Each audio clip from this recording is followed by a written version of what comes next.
Lonigo numero 10. Sono gli anni del meeting annuale della Protezione Civile del Veneto che in qualche modo rappresentano anche gli anni che hanno fatto vincere la scommessa, secondo la quale mettendo insieme tutte le forze, volontariato compreso, non solo si possono contenere gli effetti disastrosi delle calamità naturali, ma si possono anche prevenire. Ed è questa la grande sfida per il futuro della Protezione Civile, di cui si parla per 3 giorni a Lonigo alla presenza di 2000 volontari e 250 gruppi della regione.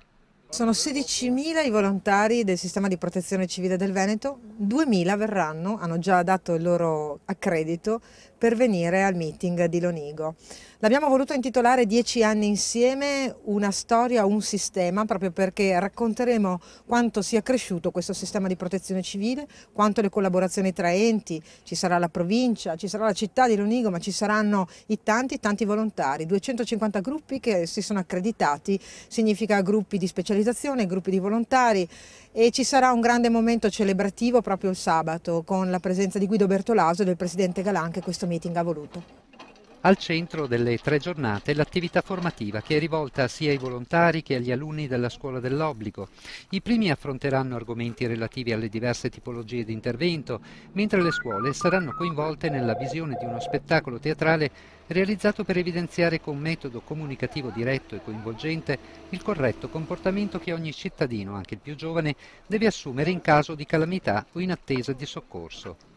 L'altra particolarità di questa 10ª edizione del meeting di Lonigo, gli incontri, i convegni, i momenti di riflessione che hanno lo scopo di ripercorrere e celebrare 10 anni di crescita costante dell'attività regionale della protezione civile e delle varie componenti che hanno contribuito a tale risultato. Il tutto in quella che ormai è diventata la capitale della protezione civile veneta, che è questa cittadina vicentina di Lonigo.